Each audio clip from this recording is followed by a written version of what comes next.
はい、では、始めたいと思います。改めまして、川口でございます。よろしくお願いします。So I'm Mr. Kawaguchi and welcome everyone. So let's start. 今日はね、どんな話をさせていただこうかなと思ったんですけれども、去年、ちょっとね、宇宙空間で細かい傷がついたらどんな感じになるっていうのをちょっと見てもらいましたけれども、今回、もう少し違うアプローチで、やっぱりその傷だとか、汚れとかっていうのを表現する方法っていうのをちょっとご紹介したいというふうに思います。But last year we introduced some weathering techniques with like some dirt or damage. So this year we're doing a similar approach, but like another way to demonstrate to everyone.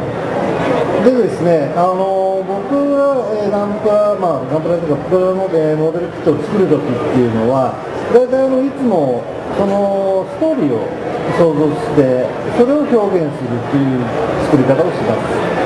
So usually when I build Gunpla or build model kit, I'll first imagine of the storyline before start making on it. そして、ガンプラというのはここに今2つガンダム並んでますけども、こっちが100分の1、こっちが144分の1ということでスケールの違うものがいくつかあります。So right in front of me, there are two RX-78 Gundam. So one is 1 to 100 scale and one is 1 to 144 scale. Just two different sizes. ということは、これを144倍すると、ガンダムの、実際の大きさになるという設定なわけですよね。So this is the setting of the 1 to 144 scale of the real RX-78 Gundam, what it looks like. そして大体ガンダムのモビルスーツって18メートルから20メートルぐらいある、実は大きなものになるわけです。So a real Gundam, it stretches to 18 to 20 meters tall. そうそう、人間は大体これぐらいだし、100分の1でも大体これぐらいなものになるわけです。So imagine if you are a human, like around like 1.7 meters tall, it will be around like up to around this foot, this height, or this height here. Yeah. で、GBWC もそうなんですけども、ガンプラのコンテストでよく見かける作品の中で、やっぱり汚しっていうのは、やっぱりやっていくとすごい面白いので、どんどん、汚しが激しくなってしまう例っていうのが多いんですね。So in Gunpla contest, we always see the weathering technique, but many of the times it has been made too much. つま先から頭の先まで同じようにドロドロに汚れたガンプラって時々見かけるんですけども、僕のイメージではこんな20メートルの大きなものが同じように汚れるっていうのはちょっと想像できないわけです。So usually people will add weathering techniques from the foot to the top of the Gundam head, or like the same degree of damages, but in real sense, this is not quite real. Yeah, it's not the same amount of damage. Usually, it's like the feet is more damage, while the upper body is less damage. ガンダムって宇宙でも戦うし、地上でも戦うんですけども、地上で戦うんであれば、例えばドローンをかぶったりとかって確かにすると思うんですが、それはせいぜい足元。で、肩の辺が泥で汚れるっていう寝っ転がったりするとね、あるとは思うんですけども、そうでもしない限りはやっぱ足元が中心になって汚れるだろうと思うわけです。So if it is a ground battle Gundam, most likely the dirt will be focused on the lower part of the feet. So or the shoulder part when it falls over on the ground. So these are the main areas that usually the ground Gundam have like damage or weathering. 細かい話になりますけども、そういうことをちょっと意識しておくと、実際に作っていく時の、自分がどういうふうに作りたいのかっていうイメージっていうのがはっきりしてきます。So when talking about weathering techniques, we can go for ages, but let's keep it short. When everyone's making a Gundam, just imagine what kind of background it is, whether it's space or earth, and like decide where you put the weathering. で今このガンダム普通に塗装して仕上げてるものになるんですけれども、じゃあ例えばここに汚しを加えていくとしたらどうするかというと、例えば地面で、地球上で戦ってるんであれば、じゃあ足元が汚れるだろうと。So let's imagine this is a Gundam battle for like on Earth. So we'll start off from the feet.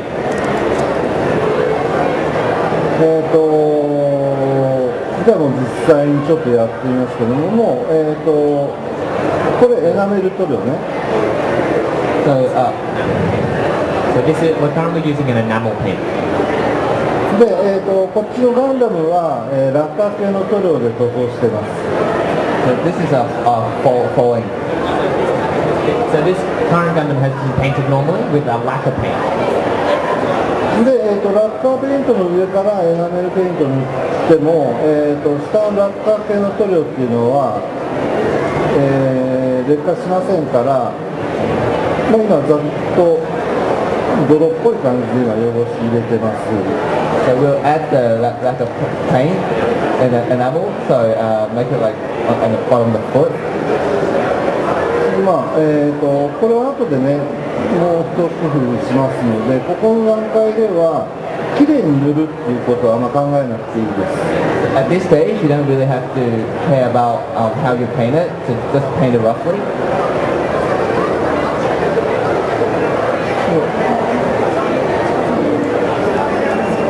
で、少し乾いてきてますけども、これがエナメル用の石になるんですね。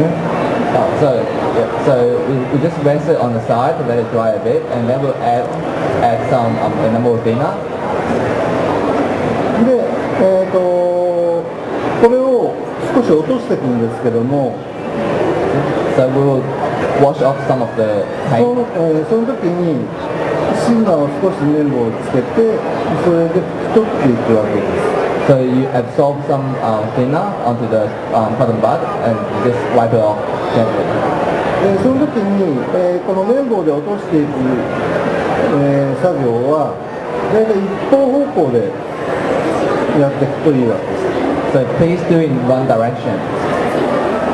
そうすると、泥が例えば水に濡れて落ちたりとか、そういった流れる方向っていうのを意識して落としていく。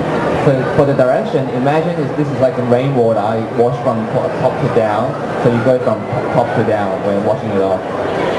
こんな感じで、最初にこの茶色でね、塗った部分をこういう形で落としていく。その時に全部落としてしまうと意味がないので、こう段差のあるところなんかにはこういった茶色や土のようなものが残っていくような感じっていうのを表現するわけです。So when you're washing off the paint, don't do it wash it off completely. So you can see there some like steps, like leveled area. Just leave the level area with some like paint leaving behind.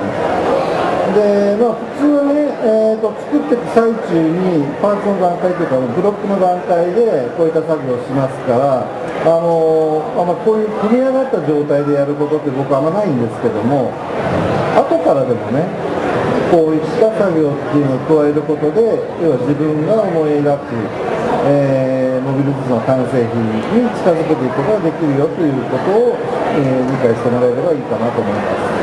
So for this example, we built the whole complete Gunpla and we do the paint. But in real case, we usually start painting from the parts.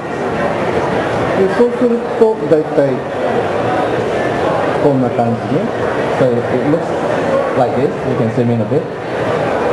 少し、完全に拭き取らないで少し残していきながら、方向をつけて、拭き取っていくっていうのがポイントになります。So don't wash all the paint off completely, but just leave some residue behind.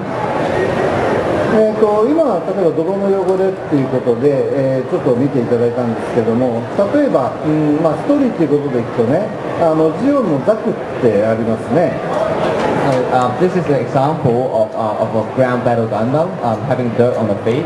So now there's ザク There's a Zack Gundam. The Zack version of the Gundam.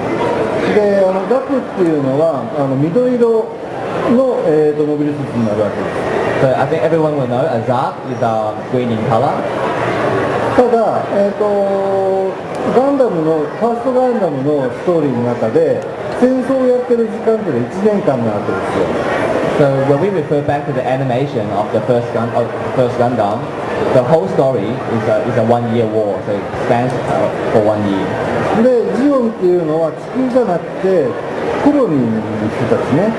だから要は地球の状況っていうのは想像でしか多分知らないはずなんです。So when we think about the Zeon, it came from the space colony. So they have no idea of what the Earth situation is.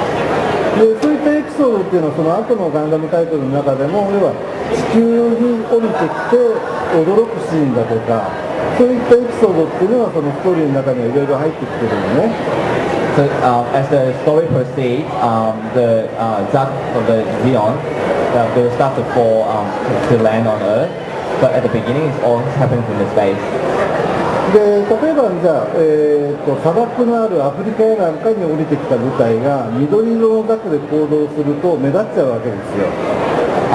So for the space, Zack is originally is in green color. But when it falls on Earth, if it's still green, it stands out too much. So when it lands on the desert or in Africa continent, we'll have a different arrangement of color. そうするとこれ歴史でもね第二次世界大戦でも例えばアフリカに、戦車を送った時に目立つからそういったサンドカラーで塗装し直したりとかっていう実例があるわけですね。So you can imagine this as a World War II. If it is a battle in the desert or in Africa, the paint has been customized into sand color, like a yellow. だから最初に例えば降りてきたジオンのザクが砂漠でそれで塗って、目立たなくするように作業したとすると戦ってる間にそういった塗料ってやっぱり剥げたりしますよね。So the Zack in the desert is being painted in the yellow color, sand color in the beginning. Yeah, but it's battled through. The yellow paint starts to wear off. で今これっていうのは通常の、緑色のザクのプラモデルの上からサンドカラーで塗装して仕上げたものです。So this is a demonstration of the yellow Zaku. So this was originally the normal green colored Zaku, and the sand color has been painted over the top. で同じようにこの頭も塗装してるんですけども、例えばさっきもちょっと言いましたけども戦ってたりとか動かしてる間に塗装が剥げたりします。そうするとこのサンドカラーで塗装している下にある元の塗装のグリーンっていうのが剥げて見えてくる場合もあるかもしれない。So this is the head part of the Zaku. Originally the underneath color is green in color, and there's a yellow coating on top. As it battles through the damages, the paint starts to wear off, and it shows the green color in the bottom. そういった表現は、塗装したものの上から例えばカッターで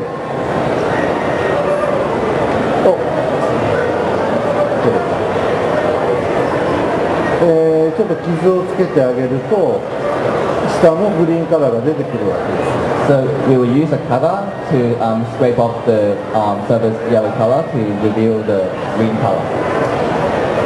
ちょっと分かりにくいけど今ここのところはね、グリーンがちょっと見えてきた。So you can zoom in a bit. So this is the green color. It's showing from bottom. なので、こういった塗装をするときにも、そういったもしこのザクっていうのは最初の、一年戦争の最初から使われているものであればこういうふうに何回も塗装してるかもしれない。So in the first in the one year war, so after so many battles, you can add more like imagine. over the course of the 1 year war, you can imagine the Zeon units would have been repainting their units many times after battle. 特にね、こういったスパイクのところなんかは塗装が剥げやすいから、まず最初にこういったところが、取れるんじゃないかなっていうのも。So you can see, especially for the spikes area, it's more prone to the damage. So you can see the wearing is more severe. そうするとね、自分が、作りたいものっていうのがどういうものなのかっていうのをこういう形で表現することができるわけです。So it really depends on how you imagine your work and just demonstrate what you imagine in the model kit. で、例えばこういったザクの肩のスパイクアーマーとかっていうのは防御のためとかこれでぶつかっていくためのものだから他のボディよりも多分違う、強度があるんじゃないかと想像するわけです。So you can imagine the usage of the spikes on the shoulder is actually used for attacking your enemies with the shoulder like this. So you can imagine the material used for the sparks, they should be more like firm or harder. で、戦車の、装甲板に砲弾が当たった後の写真とかっていうのをネット検索するとよく出てくるんですけど、例えば、ダメージを受けた時に当然そこが、傷つきますよね。弾が当たるとそこが傷つきますよね。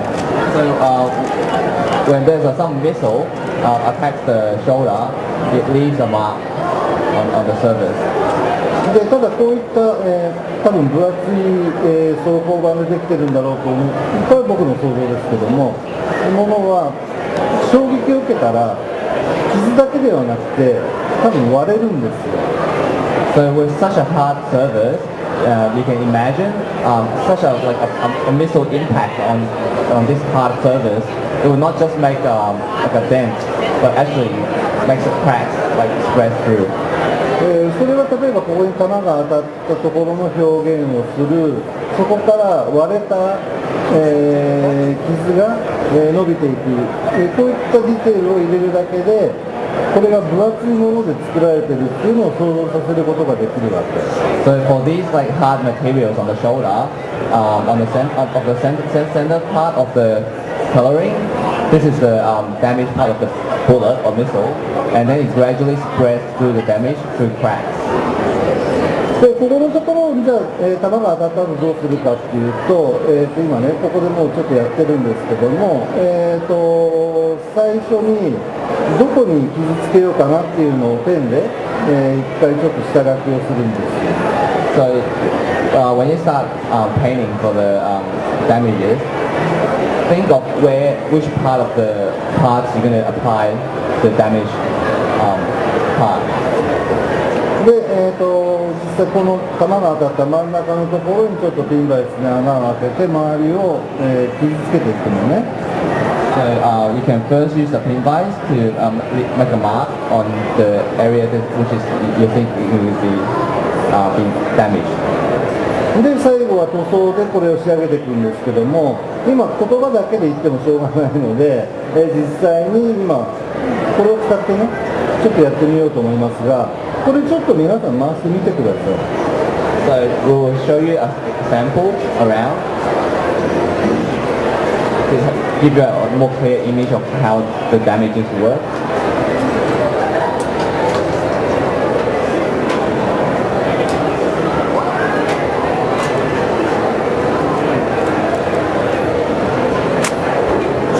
で今、2ミリのちょっとドリルを使って弾が当たった中心の部分ね。So they will use a 2mm drill to act as a bullet diameter. このところをちょっと表現していきます。センターを今貫通させちゃうとね、もう本当に壊れた、アーマーになるので軽く Do it gently and just make a mark on it. 今こういうくぼみをつけるぐらいにしてくるのね。Make it like a concave mark using this drill.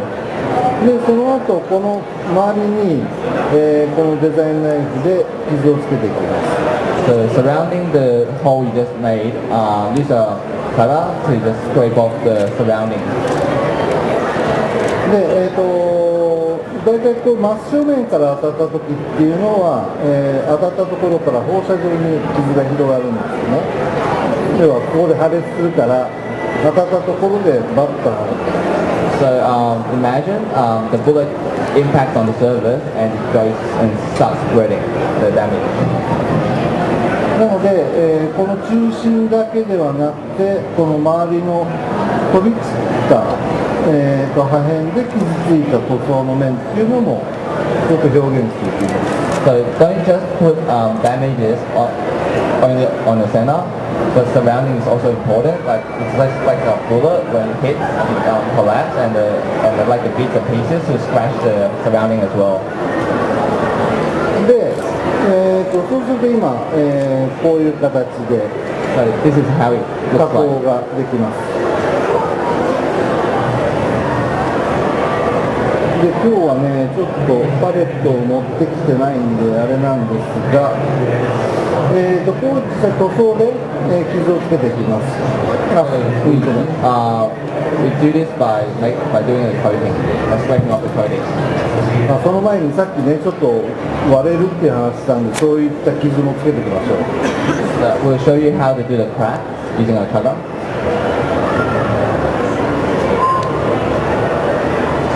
ちょっと今そういった傷をつけて applying damages. で実際に、塗装でやっていくんですけども、ちょっと用意しようとしてるのが、やっぱりエナメル系の金属色。So we'll apply the paint, enamel paint, and we'll choose a few colors. で大体こういった金属色で、塗装が剥げたりする場合に大体皆さん一色でやることが多いんですね。So usually people will just use a single color for the damages, for the metallic part. でただ一色でやると全部同じような感じになってしまうので、僕大体こういった時には4色ぐらい使うんですけども、if using just one single color, which doesn't seem realistic, so we'll choose a few different tones of the color to make it more dynamic.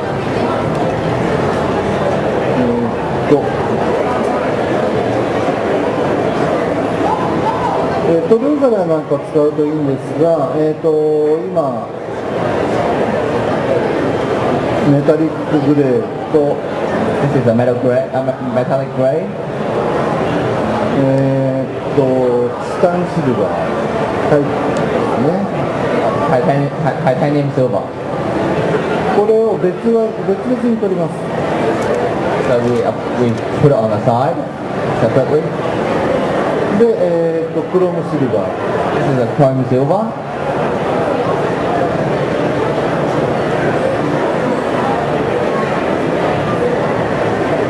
で、あとは、フラットブラックね、艶消しの黒。So this is the black for the finishing. So 4 colors all together: metallic silver, titanium silver, chrome silver, and a black. で、今その4色を別々に、今この、パレットの上に出したんですけども、これを筆で So we just put like a sample of the colors, put on the palette. 少しずつ塗っていきます。And we apply it a bit, like little by little, for the color. で、ここで混ぜなくて、ここのパーツの上で実は混ぜていきます。So don't mix the color on the palette. Mix it after you apply on the surface of the part. で、なんでそういうことをするかっていうと、やっぱりこういったダメージを受けた時に同じような色で、表現することっていうのは多分ないと思うわけですよ。Why we are doing this is for the different color toning. This is more realistic of the damage. This way, if you do it mix actually on the model, then each bullet hole will come out a slightly different color, which is more realistic. で、実際にこのパーツの上で塗料をどんどん重ねていきながら、混ぜていくと塗料の厚みがどんどん厚くなってくるんですよね。So when you keep applying different colors onto the hole, the color will get thicker and thicker. でそうすると、表面に塗り上がっていくので、この表面の凸凹っていうのが強調されるんです。So different thickness of the paint will translate into like the bumpy surface.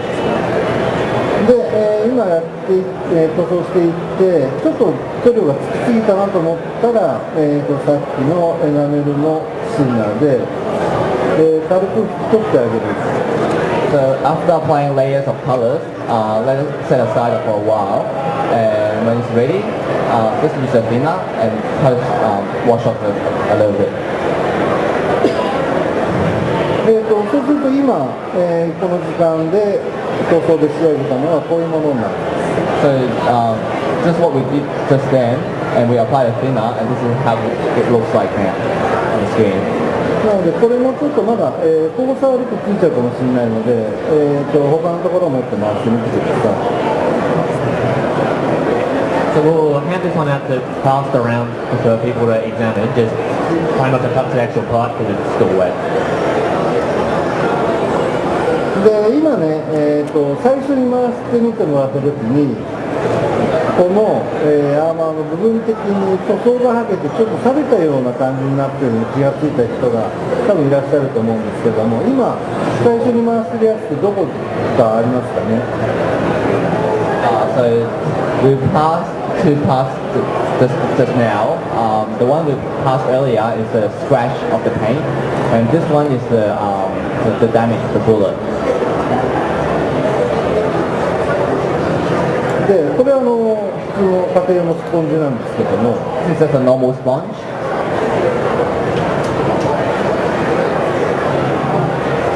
さっき、ちょっと、塗装が剥がれてちょっと錆がついたような状態にするためには筆ではなくてね、このスポンジ使うんです。 So for the wearing off of the paint, we'll use a sponge to rub it. これぐらいでいいかな。ちょっと輪ゴム忘れちゃったからテープで留めちゃおう。 So we just fix it onto the paintbrush using a masking tape. Usually we just use a rubber band, but he forgets it. で、この筆のね、軸の方の先端にこのスポンジをつけて、ちょっと今これ丸めた状態でね。 Just wrap the sponge around the tip of the paintbrush and makes like a ball shape. で、このスポンジに、さっきもちょっと出したのでこの塗料使っちゃおう。メタリックグレー。 We will use a sample color of the metallic gray. で、それをちょっとつけて、この表面に軽く叩いていきます。 Apply a bit from the palette and then gently put it on the surface.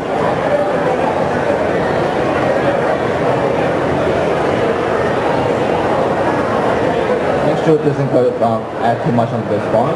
If it's too much, just wipe it on the cloth. そうすると、大体こんな感じになります。 It will become something like this. で、その上にちょっとサビの感じを出したいので、レッドブラウンね。We'll use red brown. Use red brown to make it feel like more desert-like.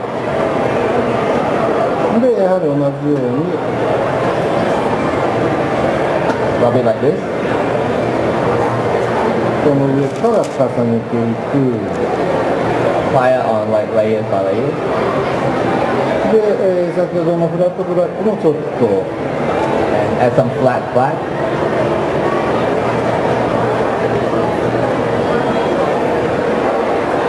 で、これをね、繰り返していくんです。 Keep repeating this process.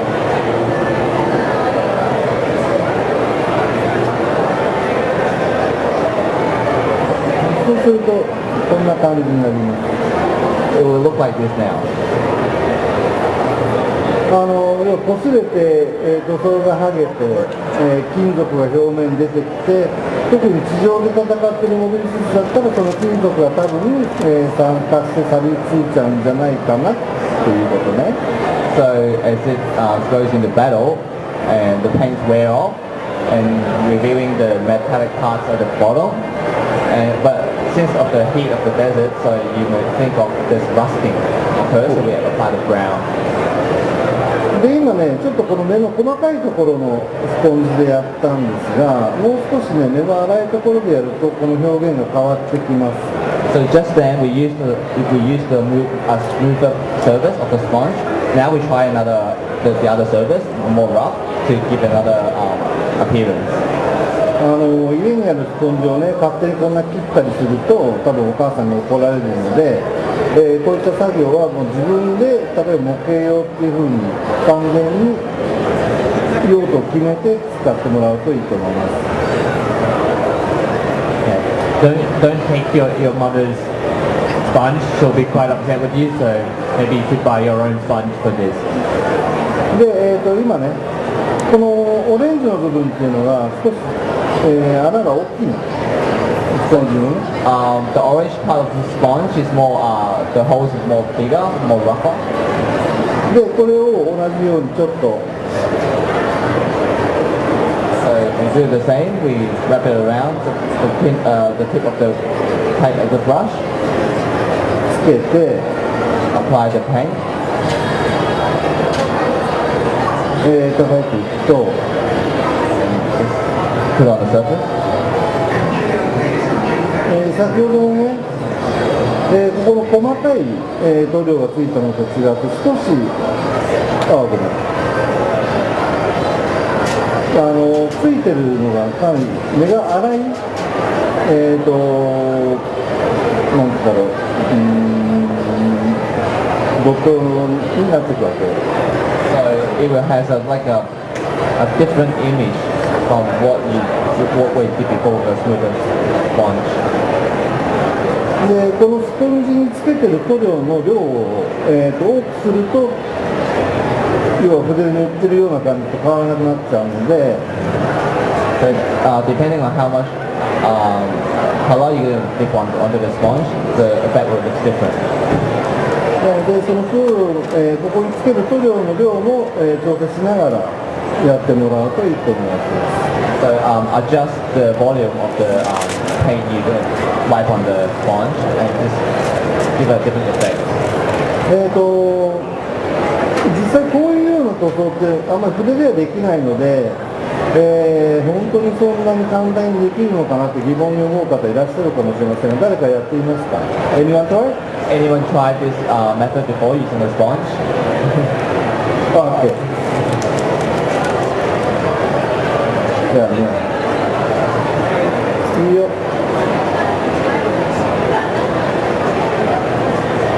じゃあ新しいスポンジでね、Using a や new ってもらい sponge. ましょう。で、そうだな。よっ。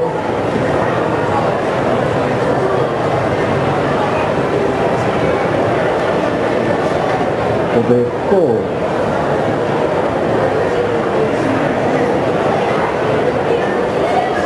の辺でいいかな。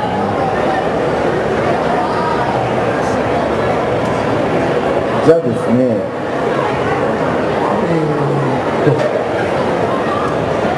このザクの頭はやってないので、まあこういったところでちょっとやってみましょうか。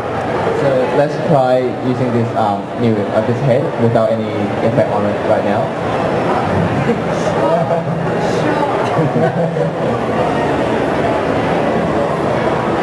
つけて、So ちょっとでいいです。ちょっとつけて absorb it, just give it a little bit on the brown. で、ここで少し引いて、で、On the top here. So yeah, anyway, on the front. で叩くようにね。Just tap it.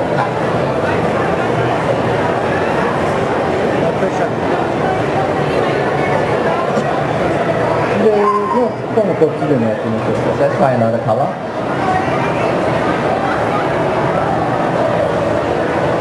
でその時につける塗料は今一人量を変えてもらっても効果が変わるのもちょっと試しにしてください。 So changing the level of absorption of the color, yeah, the effect will look different. どうですか？ How do you feel? Can you feel the difference? A little bit. I didn't have the sponge on it stick. I just had it stuck.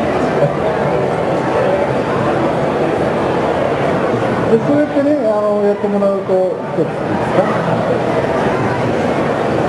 今、こんな感じでねちょっとやってごられました。 This is what Natasha did. 今ね初めてやってみようってちょうどここのところね You can see the front area, the front part of the rib. Zoom a little bit more. なので多分やってることはそんな難しいことは全然やってないと思うんですよ。 So it's not that difficult.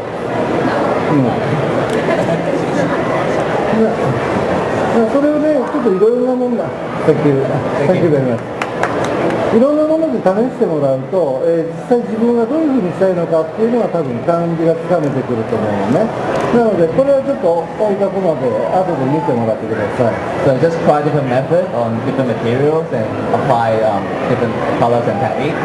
Then you'll get different effects. なのでね、塗装って言っても、筆で塗装する、エアブラシで塗装する、いろんな塗装の方法もあるし、それから、さっきちょっと見てもらったように、今回ってるのか、こういったダメージのところなんかは、実際に色を混ぜてっていうのはこの上で混ぜたりして、こういったダメージの表現を要は描いていくそういう方法もあります。Just talking about applying colors to the parts, there's many different methods. For example, you use like a brush. You can use a spray gun, airbrush, and you can even use like what we demonstrated just now, using a sponge to apply colors for the damaged area. And different levels of color and force give a different effect. なので、自分がどういうふうにしたいのかっていうのはやっぱり決まってないと、そういったいろんなやり方があるのを使って表現していくっていうのがやっぱり決まっていかないので、例えばこれは一年戦争の最初から、砂漠で降りてずっと戦ってる機体だからこういうふうにやっぱりちょっと古い機体のイメージで作ってみようとか、例えばガンダムであればもう出来上がってすぐもう実践に行くわけですから、まだピカピカの状態で、最初のザクとの戦いをしたんじゃないかなっていうふうにイメージすれば、もう汚れとかそういうのがほとんどなくて、綺麗な状態で仕上げるっていうのもありだと思うわけです。So when we're doing weathering, we don't do the weathering just for the sake of weathering. We really have to think about what you really want to do, what you really want to deliver this message. So think about whether this is a brand new methods that came out from the factory, which is all glossy, bright, and clean, or it can be a kit that has been gone through so many battles and is all damaged. そういうことをいろんなことを考えていくと多分もっとね楽しくなると思うんですよ。This is the fun of it when you just don't demonstrate your skills, but actually you really think about the concept of your work.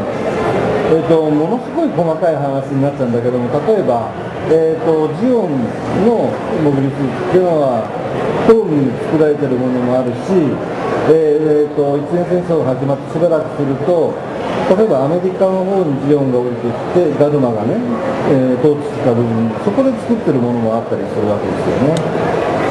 This goes up into a bit detail, but referring back to the story of the Gundam, there are many different stages of the records being produced. For example, there's the dome was produced in the early stage of the story, and as the story proceeds, the Gundam, the Zaku goes to falls into America. This is when you think of the Galma. So just different stages and have different effects. でそうするとコロニーで作られてるザクと例えば地球上で作られたザクって当然、こういうふうに作りなさいっていう規定は一緒だと思うんだけど、その場で調達できる材料によって少しやっぱり違ってくるんじゃないかと思う。Even for the same Zar, is being produced in the colony, space colony, or is being produced in the on Earth, it will be completely different. So really have to think about it. So even though it's the same design, the materials available are going to be different in the colonies versus on Earth. So there will be some slight differences to the end result, and thinking about how these will affect your model is part of the fun. そうするとその場所で工場で使われている塗料っていうのも違うから、宇宙だとグリーンが少し違う色で地上とはまだ微妙に違ったりするっていうのもあるかもしれない。Imagine when you manufacture a product, when you use different factory, the paint color will slightly different. So space will be, and the earth paint might be different.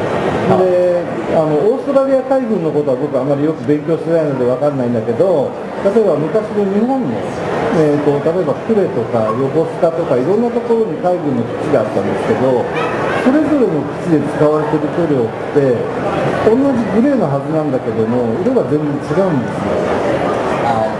Let's talk about some war history. Mr. Kawaguchi doesn't really know about the Australian Navy, but he'll refer back to some examples in Japan that there are many different different grade color produced in, like, for example, in Yokosuka in Japan and some other areas. The same grade, but will have different toning. そういうことをイメージすると、例えば同じザクを作るときでも、例えば同じドムを作るときでも、それで色やなんかも少し変えていくと、あれ、この人はなんでこういうふうに作ってるのかなっていうのを、ちょっと想像することができる。So when you do the painting of even the same zaku or the same dome, but when you apply different toning of the color, when the people looks at it, they will understand like the reason why you have different colors of toning. So it's like deliver like an extra message to the audience. そういうことをね、ちょっとイメージしながら、今度作るときに、プラン立ててもらうと、もっと多分楽しめるし、もっと自分がこうしたいんだっていう作品を作ることができると思うので、ぜひそういったイメージっていうのをどんどん膨らませてみてください。So the planning stage is very important. Really, what you imagine and just demonstrate on what you're going to do to your works will probably give a more depth to the works and give a new message to the audience. でですね、一応午前中のセッションは大体これぐらいな感じかなと思ってるんですけども、午後もう一回やりますが、次のセッションではもしできれば、多分同じ方も来られると思うので言っておきますけど、皆さんから普段模型を作ってる時に、これどうやったらいいのかなとか、こういうふうにしたいのはどういうふうにするできるんだろうとか、質問とか疑問やなんかがあれば、ちょっとそれを伺いたいと思います。で、今できることっていうのは道具僕がここに持ってきてこれが全てなので、実際にいただいた質問でできることはもうその場で、実際やってお答えをするっていうような、セッションにしたいと思っています。So this basically concludes the morning session of the tutorial. But for the afternoon section, we still have another session from 1 to 2 p.m.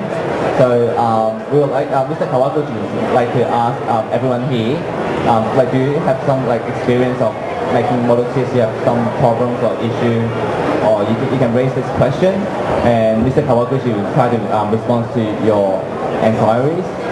This is based on the limited tools here, but he'll try to fulfill your inquiries. But you can think about it for now, for this hour, and we'll come back to us later. なので、もしね、ここも、参加いただけるようでしたら、それまでにちょっと質問考えててもらうといいかもしれません。